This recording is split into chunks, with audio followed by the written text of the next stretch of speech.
Hello and welcome to Make Explore Art. Now today I'm really pleased to be using the Artway Printmaking kit to do my own lino print. Now this clever little kit comes with a range of resources, everything you need to make lino prints, collagraph prints and mono prints. So if you're just a beginner and starting out, this is the ideal kit for you.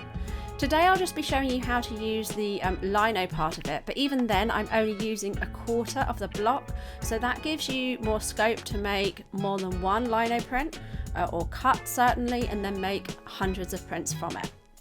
With the collagraph and mono printing, I'll show those in 2 separate videos.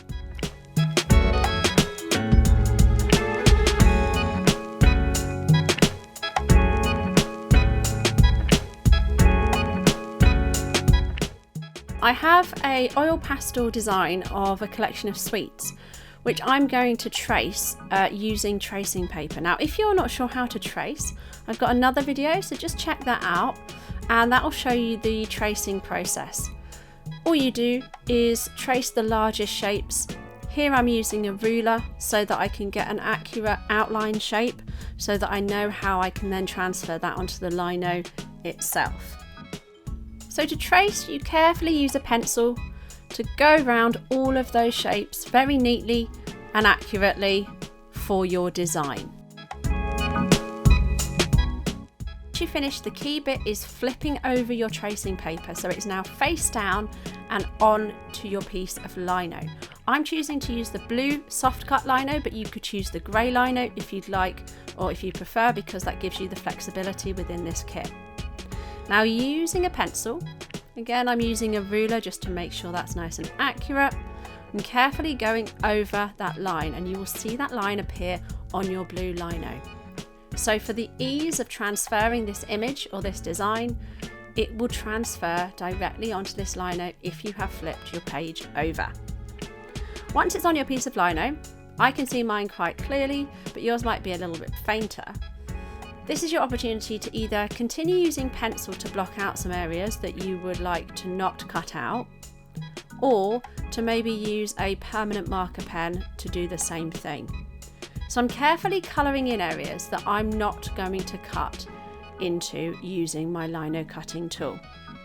Now, it might seem a little bit confusing at the moment, but don't worry, because it will all become clear later in this process.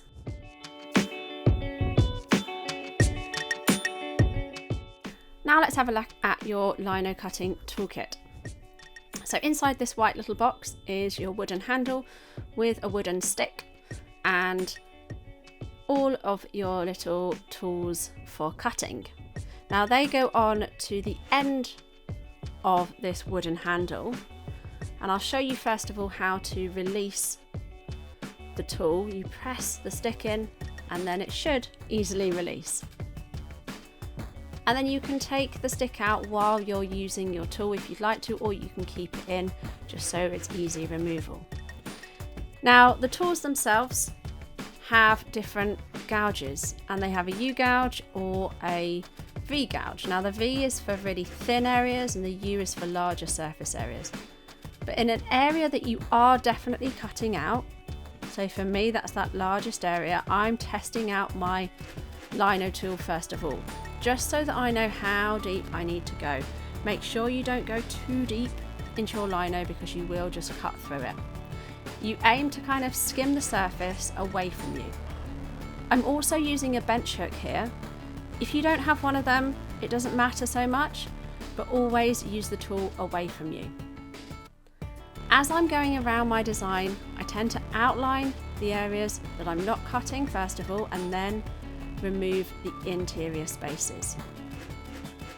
If you're finding a section a little bit hard or difficult to get to, rotate your block of lino. That will make it a lot easier.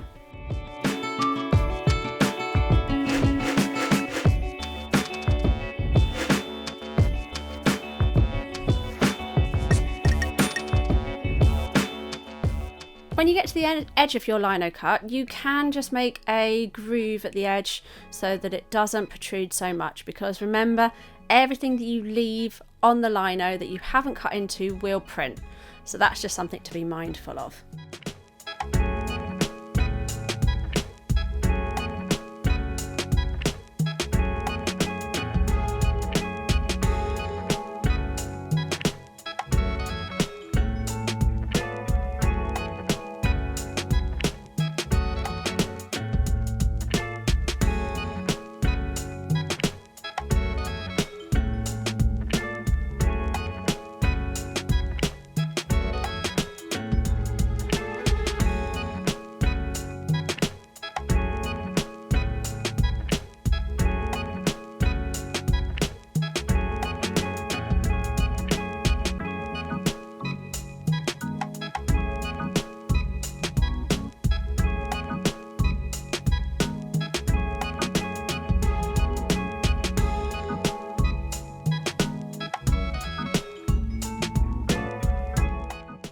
Once you've successfully cut into your lino block, you're now ready to start printing. So let's get out the kit that we need from our bag. We need our block printing ink, we need our Baron, we need our brayer, our inking tray, and our brush. Possibly our palette knife as well. Make sure you put newspaper underneath the space that you're working with, because ultimately you want a really nice, clean, bordered, edged print. So I tend to use a piece of newspaper, and then I will tend to, once I've inked up my lino, I will then flip the newspaper on the other side so that I don't get any ink on my piece of paper. Now, opening up my glass jar, I can see it's really easy to use this type of ink. There's no squirting or pouring or anything like that. I can just use my palette knife and get a good sized amount, but make sure I work it across the inking tray so that it's easier for my brayer to roll over. And once I've done that, using my brayer, I aim to cover the brayer with the ink, not just cover the palette with ink, if that makes sense. So I'm looking for an even distribution over my brayer rather than just covering a space. So when you see the white areas appear, it means that's still not on your actual roller, your brayer. You just make sure that that sounds a little bit like peeling an orange or Velcro. Now for rolling over my lino cut. Now my first print might not be my best because it's still adhering to the lino itself, but give it a couple of rolls over, and once you think you've covered your whole design, place your brayer back into your tray.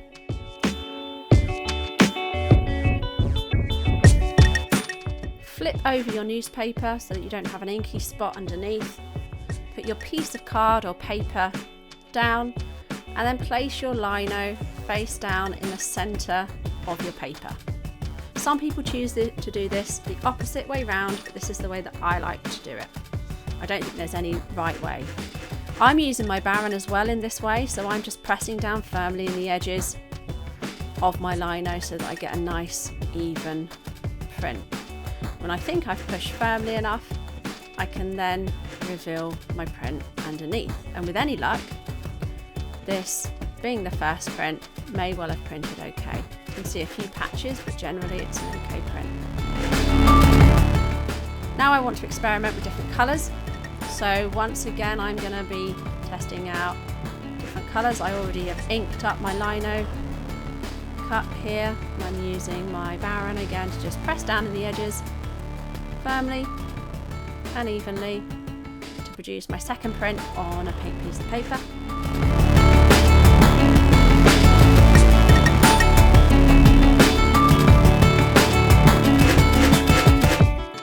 And to reveal my second print, again, always remember to ink up your lino plate before you do your next print so that you get a nice even coverage.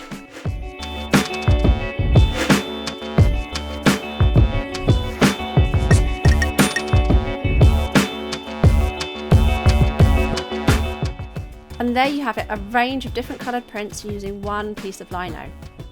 When you finish with your ink, you could remove the excess ink using the palette knife and put it back into your glass pot. This is quite a handy tool to have, and also very useful in reducing the waste of your product.